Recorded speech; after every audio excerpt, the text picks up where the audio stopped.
بسم اللہ الرحمن الرحیم۔ ساری تعریفیں، ہر قسم کی بڑائی اور کبریائی اللہ وحدہ لا شریک کے لیے لائق و سزاوار ہے۔ صلاۃ و سلام کا نزول ہو اللہ کے تمام نبیوں اور رسولوں پر، خصوصیت کے ساتھ آخری نبی جناب محمد رسول اللہ صلی اللہ علیہ وسلم پر۔ محترم حاضرین جمعہ، اس سے قبل کے میرے اپنے خطبہ جمعہ میں خواتین اپنی ذمہ داریوں کو پہچانیں، اس طرح کے موضوع سے خطاب کیا گیا تھا۔ بعض بھائیوں کی طرف سے اس خطاب کے بعد کچھ سوالات سامنے آئے اور اسے یہ وعدہ کیا گیا کہ اگلے خطبے میں انشاءاللہ اس حوالے سے گفتگو کی کوشش کی جائے گی۔ آج اسی کوشش کی طرف قدم بڑھانے کی کوشش ہو رہی ہے۔ میں نے سورۃ النساء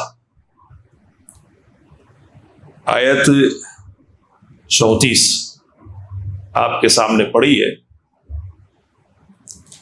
اللہ تعالیٰ نے ارشاد فرمایا کہ الرجال قوامون علی النساء، مرد عورتوں پر قوام ہے۔ قوام کا مطلب کیا ہے؟ علماء کہتے ہیں حاکم، نگراں۔ حاکم کی حیثیت سے اس کو اختیارات حاصل ہے، اور نگراں اور حاکم ہی کی حیثیت سے اس کی ذمہ داریاں۔ وہ چونکہ عورتوں کی نگران ہے، ذمہ دار ہے، اس لیے عورتوں کے دینی اور دنیاوی امور کی نگرانی یہ اس کا فرض ہے۔ وہ دیکھے گا کہ خواتین گھر کی بطور خاص بیوی اللہ کے حقوق کی بجا آوری صحیح طور پر کر رہی ہے یا نہیں کر رہی، دوسرے جو حقوق اس کے ذمے ہیں ان کی صحیح طور پر بجا آوری ہو رہی ہے یا نہیں ہو رہی ہے، اور ساتھ میں عورت کے حوالے سے اس کی جو ذمہ داریاں ہے وہ صحیح طور پر ادا کر رہا ہے یا نہیں کر رہا، اس کو کرنا پڑے گا۔ اللہ نے قوام بنایا، یہ بات اللہ نے ارشاد فرمائی، کہا کہ قوام ہے یہ مرد، اور پھر یہ بتلایا کہ یہ جو قوامیت ہے نا، اس کی بنیادیں دو ہیں۔ ایک فطری ہے، پیدائشی طور پر، اور ایک کسبی ہے، یعنی محنت کی بنیاد پر ہے۔ فطری جو وجہ ہے وہ کیا ہے؟ کبما فضل اللہ بعضهم علی بعض، اللہ نے آپس میں ایک دوسرے پر فضیلت دی۔ مطلب کیا ہے؟ عورتوں کے بالمقابل اللہ تعالیٰ نے مردوں کو عقلی اعتبار سے اور جسمانی اعتبار سے مضبوط اور پختہ کیا ہے، اور اس پختگی اور مضبوطی کی بنیاد پر اللہ تعالیٰ نے اس کو اس بات کا اہل بنایا ہے کہ وہ نگرانی اور حاکمیت کا فریضہ انجام دے۔ تو یہ خلقی بنیاد ہے، فطری بنیاد ہے کہ مرد عورتوں کے بالمقابل کیا ہے؟ مضبوط ہے، ذہنی اعتبار سے بھی مضبوط ہے، اور جسمانی اعتبار سے بھی اللہ نے اس کے اندر عورتوں سے بڑھ کر صلاحیت رکھی ہے۔ اب یہ فطری بات ہے، اس کا انکار کوئی بے وقوف شخص ہی کرے گا، کہ پیدائشی اعتبار سے اللہ نے مرد اور عورت کے درمیان فرق رکھا ہے. بعض امور اور بعض معاملات میں کہیں عورتیں مردوں کے شانہ بشانہ کھڑی ہو جاتی ہیں اور کچھ وہ کام کرنے لگ جاتی ہیں جو مردوں کے کرنے کے ہیں، تو یہ اس بات کی دلیل نہیں ہے کہ برابری ہو گئی ہے. کہنے والے نے کہا دوسروں سے، اپنے نہیں، جو لوگ وکالت کرتے ہیں نا کہ نہیں دونوں برابر ہیں، ان لوگوں میں سے کسی کہنے والے نے کہا کہ انسانی تاریخ کے جتنے بڑے بڑے واقعات ہیں، جتنے بڑے، وہ سب کس کے ذریعے سے انجام دیے گئے؟ مردوں کے ذریعے سے. اور جتنے بڑے کام ہیں ان کاموں کے سلسلے میں مردوں کو کبھی عورتوں کا احتیاج نہیں رہا. اور پیدائشی اعتبار سے عورت کمزور ہے، اس کو مرد کی ضرورت ہے. اس کو سمجھانے کے لیے ایک مثال دی ایک فلسفی نے، کہا کہ ایک عورت کو اور ایک مرد کو ایک کمرے میں بند کرو اور بند کرنے کے بعد کمرے میں ایک دھماکہ کرو. تو دھماکے کی آواز سے جو دہشت کا ماحول بنے گا، ڈر اور خوف کا ماحول بنے گا، اس ماحول کے نتیجے میں تم اس بات کا جائزہ لو کہ عورت کی طرف مرد بھاگ رہا ہے یا عورت مرد کی طرف آ رہی، کیا ہوگا؟ تو کہنے والے نے کہا کہ مشاہدہ یہی ہوگا کہ دہشت کا جب ماحول بنے گا نا، آواز پیدا ہوگی اور اس کی بنیاد پر ڈر کا ماحول پیدا ہوگا، تو عورت کدھر جائے گی؟ مرد کی طرف بھاگے گی اور یہ کوشش کرے گی کہ اس کو مرد کا سہارا مل جائے. یہ نیچرل ہے، یہ فطری ہے. اللہ تعالیٰ نے اسی طور پر اللہ تعالیٰ مرد اور عورت کو پیدا فرمایا. تو یہ جو قوت ہے نا، یہ جو مضبوطی ہے نا، اس مضبوطی کا تقاضا یہ ہے کہ مرد کیا بنے؟ حاکم بنے. اللہ نے اس کو حکومت دی ہے. اور یہ جو حکومت ہے نا، نبی اکرم صلی اللہ علیہ وسلم نے ارشاد فرمایا کہ اس حکومت کے بارے میں اس سے قیامت کے دن پوچھا جائے گا. مسئول، ذمہ داری ادا کی یا نہیں کی. الرجل راع فی اہلہ وہو مسئول فی رعیتہ. مرد اپنے گھر والوں کے سلسلے میں راعی ہے، چرواہا ہے، نگراں ہے، حاکم ہے، اور اپنی رعیت کے سلسلے میں اس سے پوچھا جائے گا. یہ ذمہ داری ہے، فطری بنیاد ہمارے سامنے آ گئی اس ذمہ داری کی. اب وہ جو دوسری بنیاد ہے کسبی، وہ کیا ہے؟ تو اس کے سلسلے میں نے آپ کے سامنے بات رکھی تھی کہ مال سے متعلق جو ذمہ داری ہے، ضروریات سے متعلق جو ذمہ داریاں ہیں، وہ ساری کی ساری ذمہ داریاں اللہ نے مرد کے سر لگائی ہیں. اللہ نے اسی کو کہا وَبِمَا أَنفَقُوا مِنْ أَمْوَالِهِمْ. اور اس لیے بھی حاکم اور نگران ہے مرد، اس لیے کہ وہ کیا کرتا ہے؟ مال خرچ کرتا. تو مال خرچ کرنے کی ذمہ داری کس کی؟ مرد کی ہے. کسی بھی مرحلے میں ہو، مرد عورت کہیں بھی ہو، ماں کی حیثیت سے ہو مرد ذمہ دار ہوگا، بیوی کی حیثیت سے ہو مرد ذمہ دار ہوگا، بہن کی حیثیت سے ہو مرد ذمہ دار ہوگا، بیٹی کی حیثیت سے ہو ذمہ دار. مالی ذمہ داری کس کے سر ہوگی؟ مرد کے ہوگی. وہ مرد کوئی بھی ہو سکتا ہے، باپ ہو سکتا ہے، شوہر ہو سکتا ہے، بھائی ہو سکتا ہے، کوئی بھی، لیکن مرد ہی ہوگا. مرد مال خرچ کرتا ہے، اس لیے اللہ نے مرد کو حکومت دی ہے. اب اس حکومت کے تقاضے عورتوں سے کیا ہے، اس پر تھوڑی سی گفتگو کر کے پیچھے آئیں گے. اور جو سوال ہے نا، اس سوال کی طرف کیا ہے، مائیں اور بہنیں خاص طور پہ اس کو سنیں گی. اور ہماری بڑی عمر کی جو خواتین ہیں یا وہ بہنیں کہ جو ازدواجی زندگی جی رہی ہے اور ماں کی حیثیت سے اپنا کردار ادا کر رہی ہیں، وہ اس بات کو سنیں اور اپنی بیٹیوں کی تعلیم اور تربیت اسی نہج اور اسی بنیاد پر کرنے کی کوشش کریں.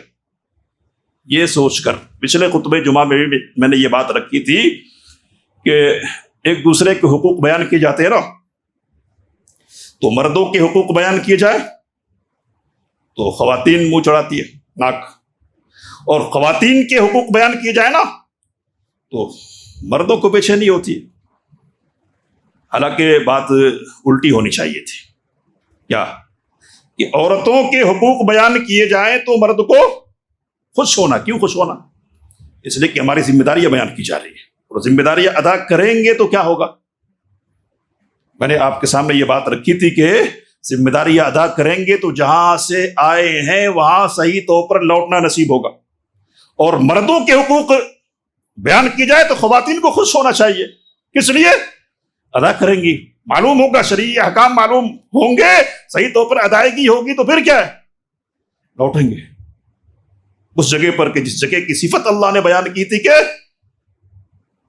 وہاں کپڑوں کی ضرورت نہیں ہوگی، وہاں کھانے کی ضرورت نہیں ہوگی، وہاں پیاس نہیں لگے گی. اس جگہ نعمتوں کی جگہ کی طرف لوٹنا ہے. تو اس بنیاد پر ہماری ذمہ داریاں کیا ہیں، ان کو ہم کو پہچاننا ہے.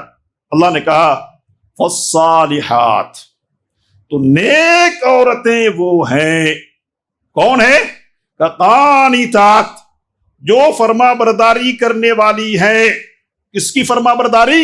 علماء کہتے ہیں کہ اللہ کی فرما برداری کرنے والی اور شوہروں کی فرما برداری کرنے والی، بما حفظ اللہ، اور اپنی حفاظت کرنے والی شوہروں کی غیر موجودگی میں، اس لیے کہ اللہ نے ان کی حفاظت کی ہے، ان کے حقوق کی حفاظت کی ہے. مردوں کو پابند کیا کہ ان کے حقوق ہیں، ان کو ادا کرنا ہے. یہ نیک عورتوں کی پہچان کے وہ کیا کریں گی؟ فرما برداری کریں گے. اطاعت، ذرا سنیے، اطاعت یہ بیوی کا فرض منصبی ہے. کیا یہ اطاعت کا مطلب کیا؟ شوہر کی بات ماننا اس وقت تک جب تک کہ وہ کسی شرعی خلاف ورزی کا حکم نہیں دے. شوہر کی بات ماننا یہ عورت کی کیا ہے؟ ذمہ داری ہے، وہ مانے گی. تاکہ جو فرما بردار ہے، بات ماننے والی ہے نا، وہ نیک ہے. الٹا کر لیجئے تو جو نہیں بات مانیں گی وہ کیا ہے؟ وہ کیا ہے؟ تو وہ نیک نہیں ہے. اور ایسے ہی خواتین کے سلسلے میں اللہ نے حاکم کو حکم دیا، حاکم کو رہنمائی کی. کیا کہا؟ تاکہ واللاتی تخافون نشوزہن، اور وہ خواتین کے جن کے سر اٹھانے کا ڈر تم کو ہو رہا ہے. کیا مطلب ہے؟ نشوز کا ڈر ہو رہا ہے. علماء کہتے ہیں کہ شوہر کے بالمقابل ٹھہرتی ہے، اپنے آپ کو اس سے اونچا سمجھتی ہے، اور یہ سمجھتی ہے کہ شوہر کی بات ماننے کی ذمہ داری میری نہیں ہے.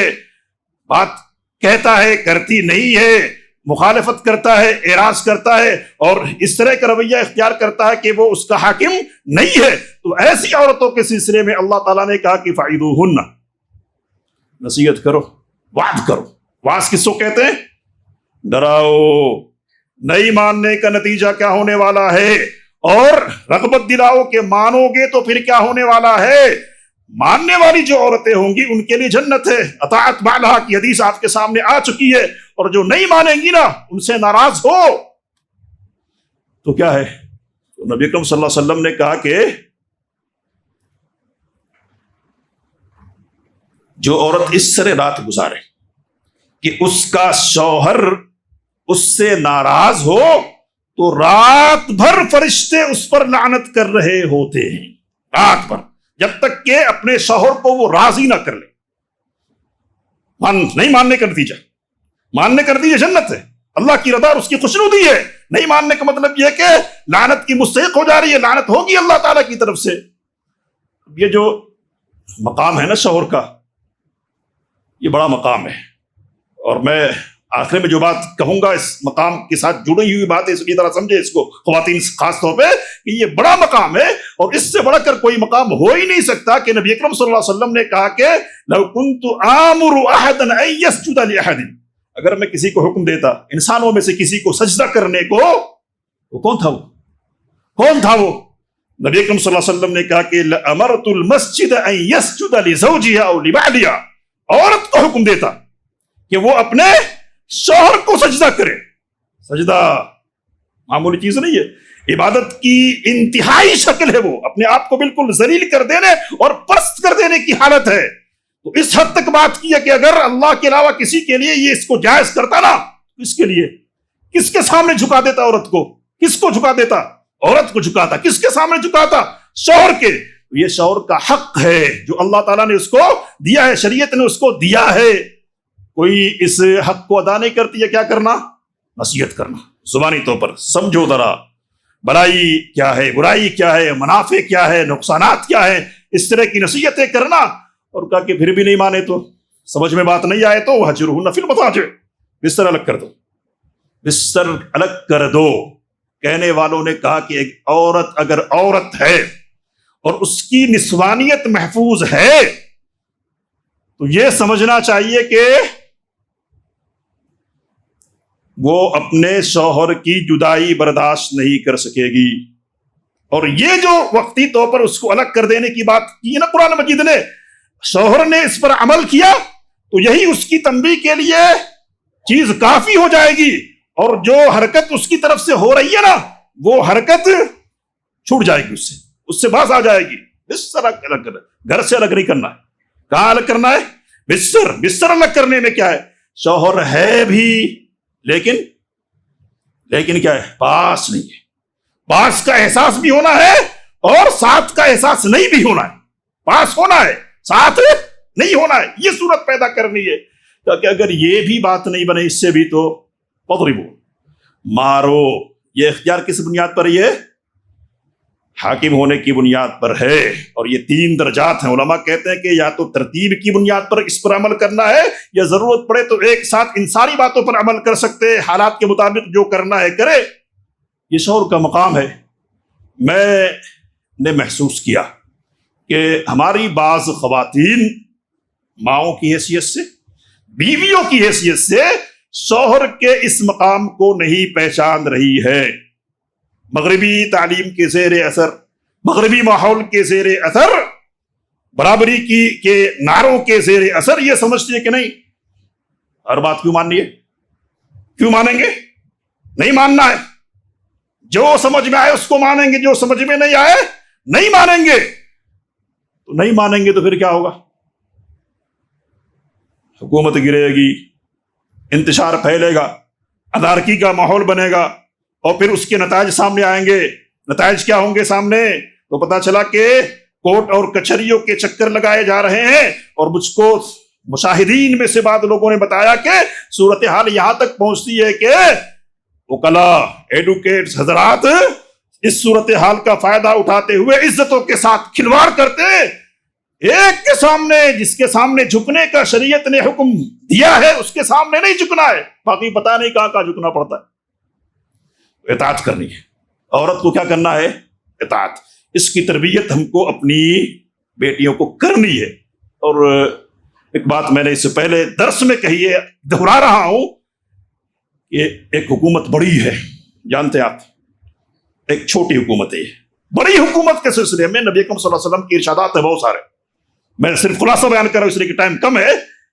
کہا کہ تمہارا مال بھی لے لینا تب بھی نہیں کھڑا ہونا اس کے خلاف، بغاوت نہیں کرنا، بغاوت نہیں کرنا.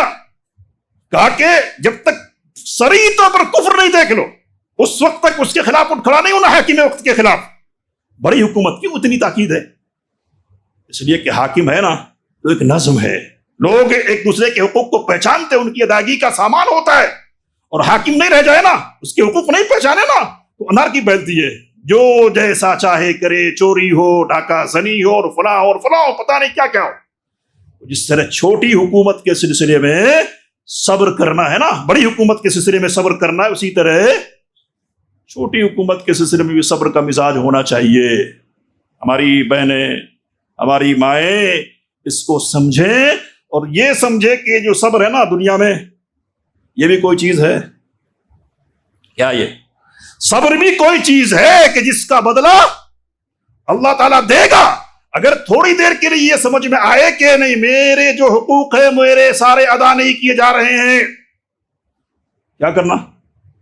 صبر کرنا اللہ کے لیے. اللہ اس کا بدلہ دے گا، عوض عطا فرمائے گا. دنیا میں بیٹے ایسے عطا کر دے گا کہ فرما برداری کر کے زندگی کے آخری مرحلے میں خوش کر دے گا. اور جنت تو اللہ تعالیٰ دے گا ہی. جنت ہم کو اگر جنت ہے تو صبر کرنا ہے. مصیبت یہ ہے کہ نہیں، شکایت کیا آتی ہے؟ اللہ اکبر، کیا شکایت ہے؟ نہیں، ارے ترے سے بات کرتے ہیں. کیا بات؟ ارے ترے سے ڈانٹتے ہیں، جھڑکتے ہیں. میں نے ایسے ایک موقع پر ایک بات کہی، آپ سے بھی کہہ رہا ہوں کہ میں نے کہی ہے کہ بہن سے کہ شوہر آپ کو ڈانٹ رہا ہے نا، کیوں ڈانٹ رہا ہے؟ روڈ پر چلتے ہوئے کسی خاتون کو تو نہیں ڈانٹتا، وہ نہیں ڈانٹتا. یہاں تک کہ آگے کی بات یہ ہے کہ آپ کی بہن کو بھی نہیں ڈانٹ سکتا، وہ ایک رشتے دار ہے، وہ اپنی بہن کو بھی اس حد تک نہیں ڈانٹ سکتا. آپ کو ڈانٹ رہا ہے کس لیے؟ دوسروں کے بیٹے کو تو نہیں مارتے، دوسروں کے بیٹوں کو تو ڈانٹ نہیں لگاتے، پھٹکار نہیں لگاتے، اپنوں کو لگاتے ہیں نا. تو یہ جو ڈانٹ لگانا ہے نا، یہ تو قربت کی اور یہ محبت کی دلیل ہے. یہ کہاں سے ذہن بن گیا کہ نہیں، چھوئی موئی بنا کے رکھ دیا گیا، صبر کا پورا ماحول اور مزاج ختم کر دیا گیا. میدان تھا محنت کرنے کا، یہ باہر محنت کرے گا اور یہ اندر صبر کے ساتھ شکر کے ساتھ زندگی گزارے گی. کہنے والے نے کہا کہ حکومت کی بات آتی ہے تو یہ ذہن بنایا جاتا ہے کہ دیکھو تم کو تو غلام بنا دیا مردوں کا، لیکن صحیح بات یہ ہے کہ عورتیں غلام نہیں ہے، وہ تو ملکہ ہیں، گھر میں رہتے ہوئے ان کی حکومت ہے. غلام کون ہے؟ غلام کون ہے؟ غلام مرد ہے، مرد کہ اخراجات کی پوری ذمہ داری وہ نبھائے گا، سرد اور گرم ساری ہوائیں وہ سہے گا، برداشت کرے گا، ان سے سابقہ پڑے گا، عزت نفس کی قربانی دے گا، سب کچھ کرے گا. خادم وہ ہے، غلام وہ ہے. یہ الٹا پڑھانا ہے، یہ غلط تعلیم ہے کہ آپ غلام ہیں، آپ خادمہ ہیں. نہ خدمتگار اللہ نے کس کو بنایا؟ ظاہری حکومت دی، لیکن اصل میں کیا ہے؟ وہ خادم ہے. وہ آپ کی خواہشات کی تکمیل کے سلسلے میں کیا ہے؟ ساری محنتیں اور ساری تگودو کرنے والا ہے. اب اسی بات کو سے متعلق سوال ہے، میں وہ بات رکھ کر انشاءاللہ بات مکمل کروں گا کہ اللہ نے خرچ کرنے کا ذمہ دار کس کو بنایا؟ اس کو مردوں کو بنایا.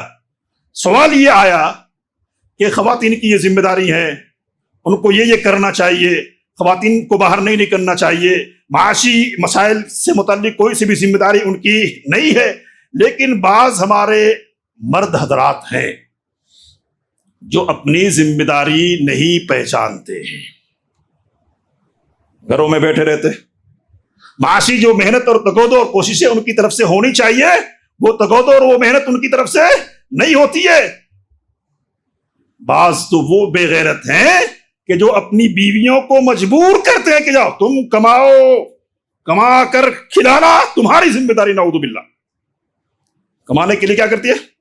مجبور کرتی ہے، ظاہری طور پر لفظوں کے ذریعے سے. اور کچھ وہ ہے کہ جو بے عملی کی وجہ سے، ناکارگی کی وجہ سے عورتوں کو مجبور کر دیتی ہے کہ اگر نہیں جائیں گے نا تو بچے کیسے جئیں گے، ضروریات کیسے پوری ہوگی، اس لیے وہ نکلنے پر مجبور ہوتی ہیں.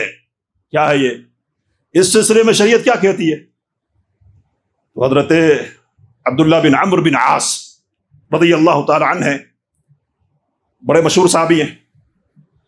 ان کے سامنے ایک آدمی آیا، کہنے لگا کہ میں نے ارادہ کیا ہے کہ 1 مہینے کے لیے میں مصر کا سفر کروں، مصر جاؤں، دین کی خدمت کے لیے یا علم کی خدمت کے لیے.